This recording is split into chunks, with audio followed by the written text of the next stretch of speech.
We'll get started with Michael Grady from Yes Network.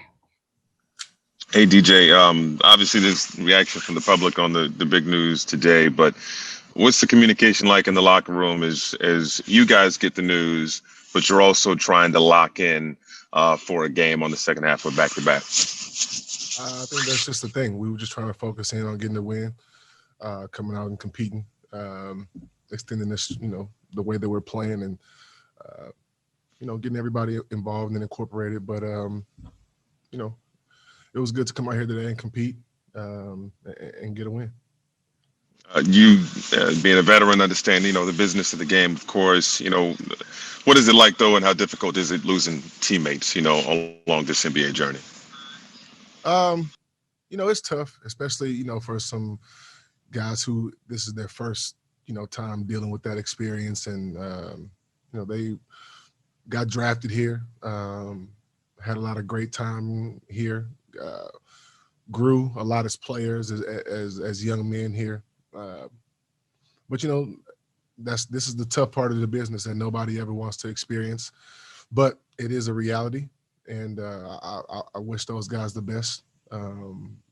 I had a lot of fun with those guys and learning with them, from them, grinding with those guys the past season and a half.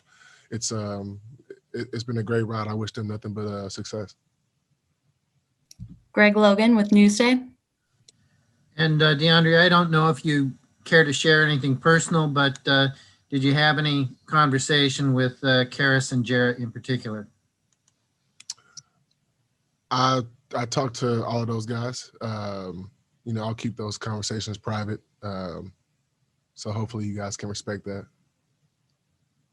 Christian Winfield with the New York Daily News. Hey, DeAndre, you played for the Knicks not too long ago, so you know what it's like when Madison Square Garden has a full arena. First, how would you characterize where the Knicks-Nets rivalry is right now, having just been on the other side not too long ago and now being on the Nets? And two, just what's it like playing at an empty Madison Square Garden, given what you experienced here in the past? It's definitely weird playing in an empty garden. It's so much energy and excitement. The crowd is, electrifying regardless of who they're playing and regardless of what their record is. It doesn't matter. It's one of the meccas of basketball as far as an arena is concerned, and just the history of the Knicks,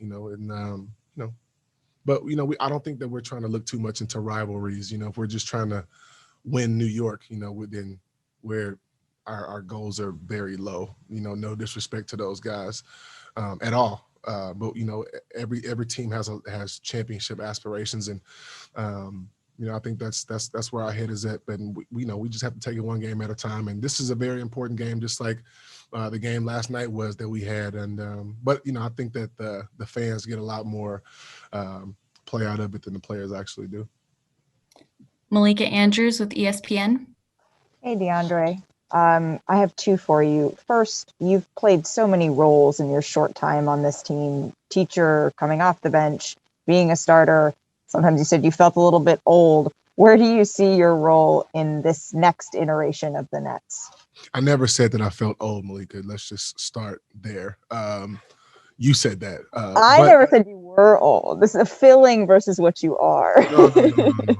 I don't think I feel old. But my role's always the same. Come out, compete, try to give us everything that I have on the defensive end, get my teammates open as much as possible, finish anything and everything that I get at the rim, communicate defensively, and just try to lead as much as I can. That's my job on this team, whether I start, come off the bench, play 35 minutes or 13 minutes. That's just my that's my goal. I mean, that's my job, and that's what I'm going to continue to do. And secondly, you talked about the one side of this trade, the other side is James Harden. What are your thoughts on that acquisition that is impending right now? We all know the kind of player James is. He his game speaks for itself. But I think I'm gonna wait until the trade is finalized to comment more on it. Steve Lichtenstein with WFAN. DeAndre, Bruce Brown has been inserted in the starting lineup, and I believe the team is like 4-1 when he starts. Can you talk about the impact he's had? I mean, he had 14 rebounds today. Yeah. He stole a lot of rebounds from Kevin. So no, I'm just kidding. Bruce he's electric, man. His defense is great. He comes in there and gives us a huge spark on both ends of the floor. You know, he picks guys up. He's extremely physical.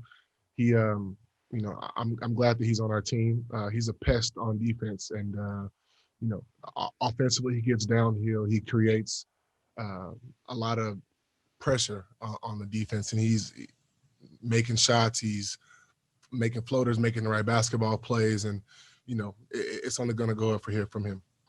Thanks, DJ. We appreciate it. Yep, thank y'all. Thanks, DJ.